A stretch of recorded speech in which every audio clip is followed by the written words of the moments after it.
जय हिंद एवरीवन। स्वागत है आप सभी का आपके अपने YouTube channel the defence warrior पर।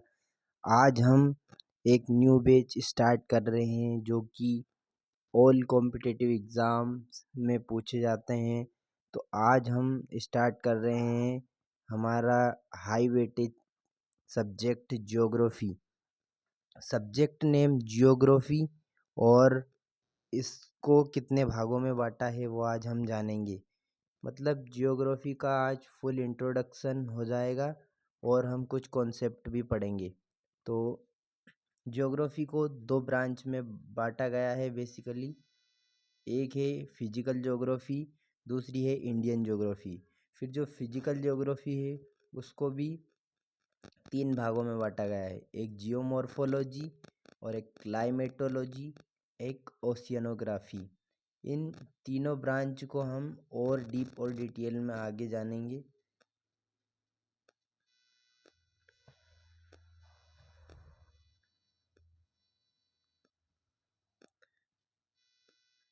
तो ज्योग्राफी को तीन भागों में बांटा गया है, लिथोस्फीयर, एटमॉस्फेयर, हाइड्रोस्फीयर।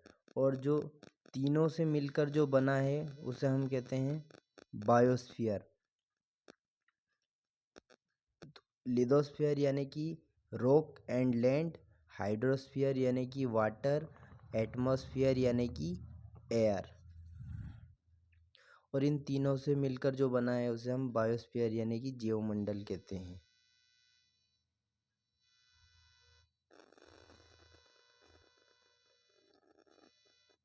तो इसे हम स्टार्ट करते हैं। The universe. यूनिवर्स किसे कहते हैं? All the existing matter and space including stars, planet, galaxy etc is termed as universe. मतलब ऑल जो सभी मैटर्स, पदार्थ, स्पेस, जगह, स्टार्स और जितने भी ग्रह, गैलेक्सी सबको मिला के यूनिवर्स बनता है। The word universe, Latin word universum. जो यूनिवर्स शब्द हमने लैटिन भाषा के यूनिवर्सम शब्द से लिया गया है। रोमन में इसे ग्लोब एंड कॉस्मोस भी कहते हैं। और यूनिवर्स और कहीं कहीं पर बहुत सारे मिथ भी है कि जैसे कि हमारी धरती है वो शेषनाग के हुड पर रखी है। तो आगे हम जानेंगे कि क्या रियलिटी है और क्या मिथ्स है। तो यूनिवर्स का जो कॉन्सेप्ट है वो दो प्रकार से है। तो आज हम देखेंगे यूनिवर्स का ओरिजिन किस प्रकार हुआ था। Origin of the universe on the basis of heavenly bodies. मतलब हेवेनली बॉडी के आधार पर यूनिवर्स दो प्रकार से ओरिजिन हुआ है। एक है मोनिस्टिक यानी कि सिंगल बॉडी, और सेकेंड है ड्यूअलिस्टिक यानी कि टू बॉडी। आगे हम जानेंगे। बहुत सारी हाइपोथेसिस है जो कि सोलर सिस्टम को देखते हुए बहुत सारे साइंटिस्ट ने दी है। उसी में से एक थ्योरी है गैसियस हाइपोथेसिस और थ्योरी में भी हम अंतर जानेंगे कि हाइपोथेसिस क्या रहता है, थ्योरी क्या रहती है।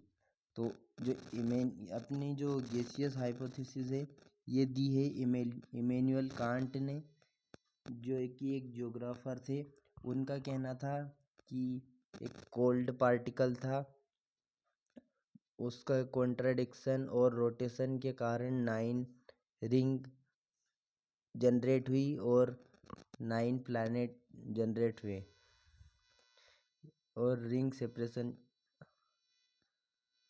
अलग अलग हुए अपने अपने हिसाब से। उसी के आगे हम एक और हाइपोथेसिस देखते हैं, नेब्यूलर हाइपोथेसिस, जो कि लेप्लेस नाम के साइंटिस्ट ने दी थी। उनका कहना था कि एक हॉट क्लाउड था, उसमें हाइड्रोजन और हीलियम था। उसका रोटेशन हुआ और रोटेशन के कारण 9 रिंग जनरेट हुई और उससे 9 प्लैनेट बने, और वो भी गलत हो गई। उसके बाद प्लांटेसिमल हाइपोथेसिस, जो कि चेम्बरलिन और मोल्टन नाम के 2 ज्योग्राफर ने दी थी। उनका कहना था कि एक सन था और सन के आसपास ग्रेविटेशनल फोर्स से इंट्रोड्यूसिंग ऑफ स्टार का इंट्रोड्यूस हुआ, जो कि इसमें डायग्राम में दिखाया गया है। ऐसा उनका हाइपोथेसिस था। उसके बाद आती है एक बिग बैंग थ्योरी, जो कि जिसको हम यूनिवर्स का ओरिजिन और ख़ास थ्योरी मानते हैं। वो जॉर्ज लेमेत्रे नाम के साइंटिस्ट ने इसे प्रोपाउंड किया। उनका कहना था कि एक टाइनी बॉल एक्सप्लोड हुई 13.6 बिलियन ईयर एगो और उसी के कारण हमारा ब्रह्मांड बनकर तैयार हुआ, जैसा कि डायग्राम में दिखाया गया है। उनका कहना है कि first atom was formed with in 3 minute, कि 3 मिनट के अंदर ही पहला एटम बनकर तैयार हो गया था और 3 लाख ईयर पहले बिग बैंग एक्सप्लोड हुआ था और तब उसका तापमान था 4500 kelvin. Condensation took place, stars and planets are formed. उसके बाद फिर एडविन हबल आए। वो भी एक अमेरिकन ज्योग्राफर थे। उन्होंने क्या किया कि distance between 2 celestial body is measured by light year, और ये एनडीए का पीवाईक्यू है। उसमें पूछा गया था कि डिस्टेंस, जो सेलेस्टियल बॉडी की डिस्टेंस रहती है, उसे हम किस चीज़ में मेज़र करते हैं, तो उसका राइट आंसर था लाइट ईयर। एडविन हबल का अभी हम आगे देखेंगे। 13.6 बिलियन ईयर एगो एक टाइनी बॉल एक्सप्लोड होती है, जिसका टेम्परेचर इनफाइनाइट था और डेंसिटी भी इनफाइनाइट थी। उसके बाद यूनिवर्स कॉन्सेप्ट ऑफ रिवॉल्यूशन। अब रिवॉल्यूशन के बारे में हम देखेंगे। तो पहले तो ये जो कॉन्सेप्ट, जो जियोसेंट्रिक कॉन्सेप्ट है, वो टोल्मी ने दिया था और हेलियोसेंट्रिक कॉन्सेप्ट वो कोपरनिकस ने दिया था। जियोसेंट्रिक का मतलब जियो यानी कि अर्थ को हम जियो के नाम से भी जानते हैं, यानी कि अर्थ सेंटर में और बाकी प्लैनेट उसके आसपास। हेलियोसेंट्रिक मतलब कि सन का मतलब भी हेलियो होता है, यानी कि सन सेंटर में और बाकी सब प्लैनेट उसके आसपास। उसके बाद हम देखेंगे गैलेक्सी यानी कि आकाशगंगा। A galaxy is made up of millions और billions of stars and planets held together by gravity. एक गैलेक्सी जिसमें मिलियंस और बिलियंस तारे और प्लैनेट होते हैं, उसे हम गैलेक्सी कहते हैं। One of this galaxies is our milky way, और जो हमारी गैलेक्सी है उसका नाम है milky way. Galaxy contain the planet earth, it is known as milky way, और in the form of spiral.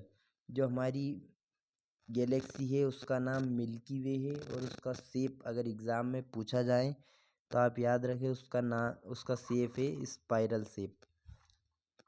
Andromeda is the closest galaxy of our own. जो हमारी सबसे नज़दीकी गैलेक्सी है उसका नाम है एंड्रोमेडा, और उसका शेप भी स्पाइरल शेप है, जो कि एनडीए पीवाईक्यू है, एनडीए में पहले पूछा गया है।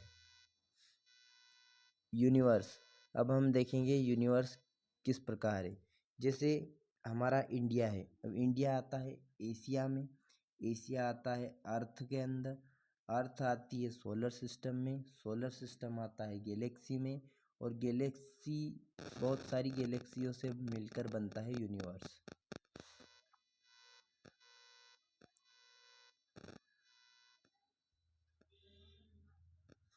रिवीजन, इसी के साथ आज का हमारा लेक्चर यहीं ख़त्म होता है। और बाकी आपको होमवर्क दिया गया है कि यूनिवर्स और इससे रिलेटेड जितने भी क्वेश्चंस आपके बन रहे हैं आप कलेक्ट करके उन्हें सॉल्व करें, और सेकेंड लेक्चर में आने से पहले आप रिवीजन करके आए यूनिवर्स, फॉर्मेशन और बिग बैंग थ्योरी का। उसके आगे फिर हम कवर करेंगे। सो अंत तक बने रहने के लिए धन्यवाद। आप हमारे चैनल पर नए हों तो चैनल को सब्सक्राइब करें, वीडियो को लाइक करें और दोस्तों में शेयर करें। धन्यवाद। जय हिंद, जय भारत।